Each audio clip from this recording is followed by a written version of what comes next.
नहमदुहु व नस्तईनुहु व नस्तगफिरुहु व नुमिनु बिही व नतवक्कलु अलैहि व नऊज़ु बिल्लाहि मिन शरूरि अनफुसिना व मिन सय्यिआति अअमालिना मन यहदिहिल्लाहु फला मुज़िल्ल लहु व मन युद्लिलहु फला हादिय लहु व नशहदु अन ला इलाहा इल्लल्लाहु वहदहु ला शरीका लहु व नशहदु अन्न सय्यदना मौलाना मुहम्मदन अब्दुहु व रसूलुहु सदक़ल्लाहुल अज़ीम।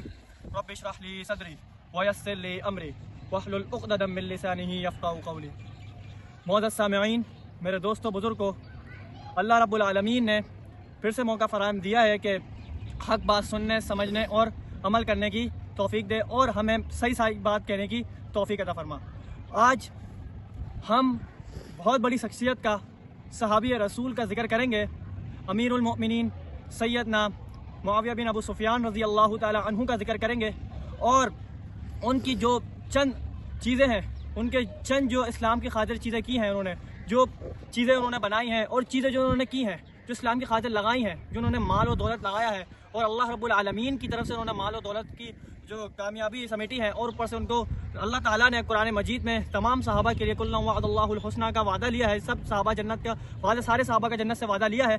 तो हम उस पर थोड़ी बात करेंगे क्योंकि सैयदना अमीर मुआविया रज़ी अल्लाह ताला अन्हु सहाबी रसूल हैं। उनके वालिद जो हैं हज़रत अबू सुफ़ियान रज़ी अल्लाह ताला अन्हु भी सहाबी रसूल हैं और उनकी जो बहन उम्मे हबीबा जो नबी पाक सल्लल्लाहु अलैहि वसल्लम के निकाह पर है, उनकी बीवी हैं और नबी करीम सल्लल्लाहु अलैहि वसल्लम के हज़रत मुआविया रज़ी अल्लाह ताला अन्हु साले और उम्मत के क्या हो गए, मामू हो गए, उम्मत के मामू हैं। तो ये मकसद क्या है? क्या ये फ़लसफ़ा एक मर्तबा, एक मकाम है सैयदना अमीर मुआविया रज़ी अल्लाह ताला अन्हु का। सैयदना अमीर मुआविया रज़ी अल्लाह ताला अन्हु इस्लाम के पहले बादशाह हैं। देखिए, बादशाह होना भी लाजमी था इस्लाम के अंदर। जैसे कि कोई बादशाहत करना है, बादशाहत का जिक्र करना है तो खलीफा जैसे कि हज़रत अबू बकर, हज़रत उमर, हज़रत उस्मान, हज़रत अली रज़ी अल्लाह ताला अन्हुमा तक के है, तो हज़रत हसन तक के 5 जो है। तो उसके बाद जाके हज़रत मुआविया रज़ी अल्लाह ताला अन्हु जो है 30 साल के बाद जो है खिलाफत के बाद वो बादशाह बने। तो इस्लाम में बादशाह होने का भी एक बहुत बड़ा जरिया था। अल्लाह ताला अन्हु भी बादशाह है, एक ईमान वाले, एक इंसाफ वाले, एक फलसफा वाले, एक मर्तबा वाले चीज़ है। तो उनकी बादशाहत को देखकर, उनकी बादशाहत को लेकर चलेगा। नंबर 2, आपका अल्लाह भला करे, हज़रत अमीर मुआविया रज़ी अल्लाह ताला अन्हु के दौरे जब आया, उनकी दौर जब बना, जब उनकी पूरी हुकूमत का दौर बना है तो 64,65,000 मुरब्बा मील के अंदर उन्होंने क्या करी है, हुक्मरानी करी है। 64,65,000 मुरब्बा मील, समझ ले कितना बड़ा नबी करीम सल्लल्लाहु अलैहि वसल्लम का झंडा ले रहा है। ये ईमान का ताज़ा करना है। नंबर 2, फिर उसके बाद जाके हज़रत अमीर मुआविया रज़ी अल्लाह ताला अन्हु को नबी पाक सल्लल्लाहु अलैहि वसल्लम ने दुआ भी दी थी, जैसे मैंने लास्ट टाइम हदीस में भी बताया था कि इसको हादी बना, महदी बना, इसके जरिए से हिदायत देने वाला बना, उसको हिदायत दे,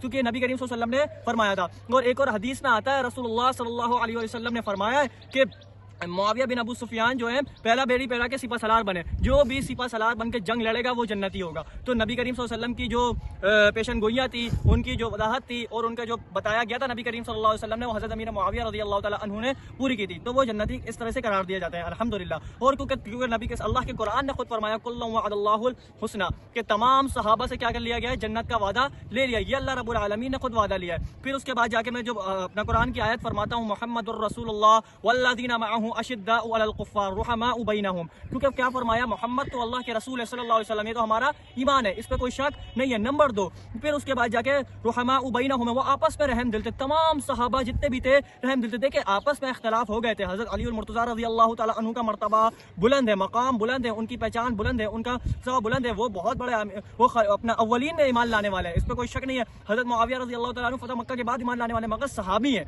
हज़रत मुआविया रज़ी अल्लाह ताला अन्हु की भी शान में कुछ कमी नहीं कर सकते, क्योंकि हज़रत मुआविया रज़ी अल्लाह ताला अन्हु की भी शान है। हज़रत मुआविया को भी अल्लाह के नबी सल्लल्लाहु अलैहि वसल्लम ने दुआएं दी हैं और ऊपर से नबी करीम सल्लल्लाहु अलैहि वसल्लम ने उनको सिपा सलार भी, मतलब कि जब अपना सिपा सलार जब बने हैं तो उसके बाद जाके और जन्नती ग्रोह भी कराई, क्योंकि पहला बेड़ी का सिपा सलार, जो पहला कश्ती पे जो पानी की जंग लड़ेगा वो क्या होगा, जन्नती होगा। तो उन्होंने पहली जंग लड़ी थी, वो जन्नती करार दिया गया। नंबर 3, तो ये है कि जब कुरान ने फरमाया रुहमाउ बैनहुम, आपस में रहम दिल है, क्या है, आपस में रहम दिल है। अब आप देखें वो कितनी मोहब्बत किया करते थे, कितना वो था। एक जो था मतलब कि रूमी था बदबख्त, जो हज़रत अली मुर्तज़ा रज़ी अल्लाह ताला अन्हु खत दे रहा था, कि बोल रहा था कि मैं जंग लड़ूंगा हज़रत अली से, क्योंकि इनके आपस में इख्तलाफ हो चुके हैं, आपस में लड़ाइयाँ हो रही है, अब कमज़ोर पड़ चुका है। अब इसका जवाब किसने देना था? अब इसका जवाब हज़रत अली ने देना था, मगर इसका जवाब हज़रत मुआविया रज़ी अल्लाह ताला अन्हु ने दिया। कहा कि ए रूम के कुत्ते, खुद ऐसे अल्फाज लिखे हुए, ए रूम के कुत्ते सुन जरा, तू हज़रत अली पे चढ़ाई करता है, क्या हो गया, हम अगर इख्तलाफ करके बैठे हुए हैं, अगर आज अली के ऊपर तू चढ़ाई करेगा, अली के ऊपर तू जंग करेगा, तो अली जो है मेरा सिपा सलार होगा, मैं सिपाही बन के लड़ूंगा।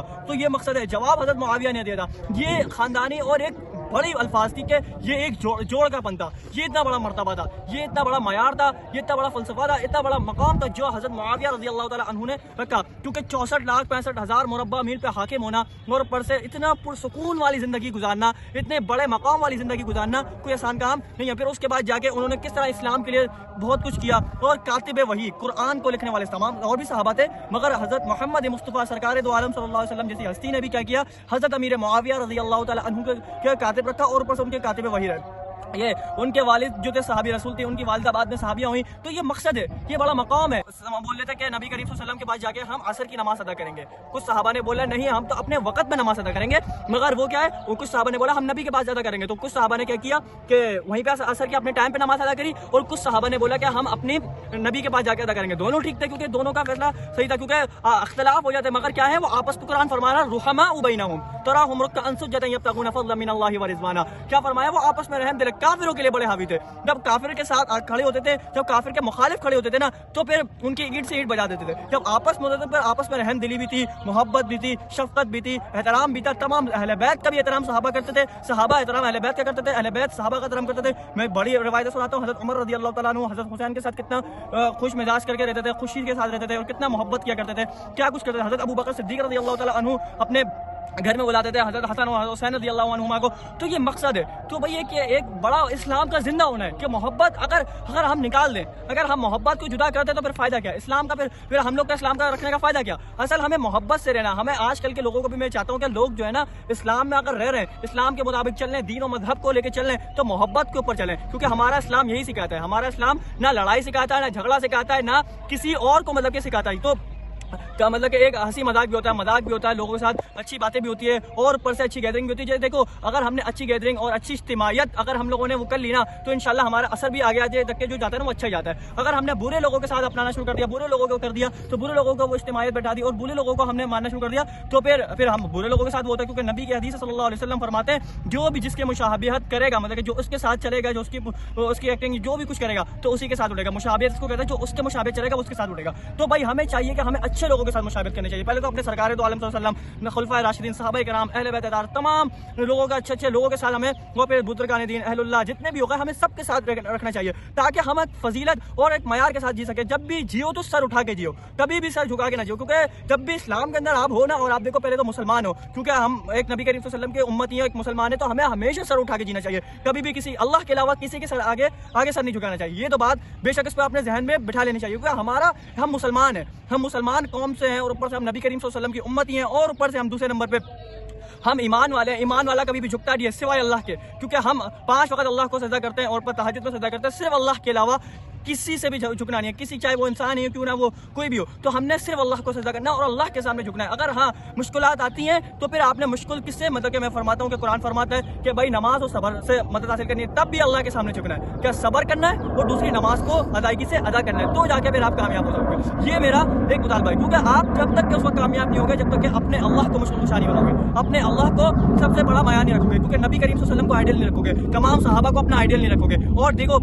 हमें मकसद है कि हमें अपना एक मकाम रखना है, हमने एक बड़ा माया रखना है, हमेशा हर किसी के सामने सर उठा के जीना है, ताकि हमें पता लगेगा हाँ भाई ये सहाबा का नौकर आ रहा है, ये अहले बैत का नौकर आ रहा है, ये रसूलुल्लाह का नौकर आ रहा है, ये अल्लाह का वाकई बंदा आ रहा है, ये वाकई तौहीद वाला आ रहा है, वाकई रिसालत वाला आ रहा है, वाकई खत्म नबूवत का और सहाबा का पहरा देने वाला आ रहा है, वाकई अहले बैत का नौकर है और उनका पहरा देने वाला आ रहा है। देखो यार ये हजरत हुसैन का नौकर है, हजरत उमर का नौकर है, ये वाकई लोग पहचाने भाई, आपका मयार पहचाने, ताकि आपको पता लगे। मुझसे ये कॉल पूछा गया कि भाई उमर बिन, पिछली रिवायत में भी सुनाया था, उमर बिन अब्दुल अजीज रहमतुल्लाह अलैह, क्योंकि 5वें खलीफा राशिद है, क्योंकि उनके दौर में भी इंसाफ हुआ। क्या उमर बिन अब्दुल अजीज रहमतुल्लाह अलैह के नजदीक भी क्या हुआ कि उनके दौर में भी इंसाफ हुआ कि बकरी और शेर दोनों एक जगह के पानी पीने लग गई और तमाम लोग एक इकट्ठा हो गए। जिस तरह का हजरत उमर फारूक रज़ी अल्लाह ताला अन्हु का दौर आ गया, क्योंकि हजरत उमर की औलादों में से उमर बिन अब्दुल अजीज रहमतुल्लाह अलैह, उनको 5वां खलीफा राशिद कहा जाता है। मगर इमाम मालिक से पूछा गया कि ए इमाम मालिक आप बताएं कि उमर बिन अब्दुल अजीज रहमतुल्लाह अलैह अफजल हैं या हजरत अमीर मुआविया रज़ी अल्लाह ताला अन्हु, तो उन्होंने फरमाया कि हजरत अमीर मुआविया रज़ी अल्लाह ताला अन्हु ने हुजूर की राह में जंग पे घोड़ा दौड़ाया और उसमें से उठती हुई मिट्टी उड़ी और ऊपर से उनका गुबार जो नाक के अंदर गया और जो मैयत पे लड़े तो उसका जो गुबार नाक पे गया, मिट्टी जो गई है ना, उसका मुकाबला भी हजरत उमर बिन अब्दुल अजीज रहमतुल्लाह अलैह नहीं कर सकते, क्योंकि हजरत अमीर मुआविया रज़ी अल्लाह ताला अन्हु सहाबी हैं, उनका मकाम भी है। उम्मे हबीबा जो है जो उनकी बहन है वो नबी करीम सल्लल्लाहु अलैहि वसल्लम की निकाह पर है। और सबसे बड़ा एहतराम वाला वही होता है जो उनकी बहन जो होती है निकाह पे होती है, क्योंकि नबी करीम सल्लल्लाहु अलैहि वसल्लम के साले हैं और ऊपर से उम्मत के मामू हैं, तो इनका बड़ा मकाम है। तो यही हमारा छोटा सा एक स्टेटमेंट थी, छोटा सा बयान था। तो अल्लाह ताला हमें और आप सबको इस बयान सुनने से और अच्छी अच्छी बातें सीखने से तौफीक, और अच्छी अच्छी बातें सीखने से हिदायत नसीब फरमा, तौफीक नसीब फरमा। और अल्लाह ताला से गुजारिश है और आने वाली वीडियोस में और आने वाले वक्तों में अच्छी अच्छी बातें और सही सही इस्लाह करने की तौफीक नसीब फरमा। वमा अलैना इल्लल बलागुल मुबीन।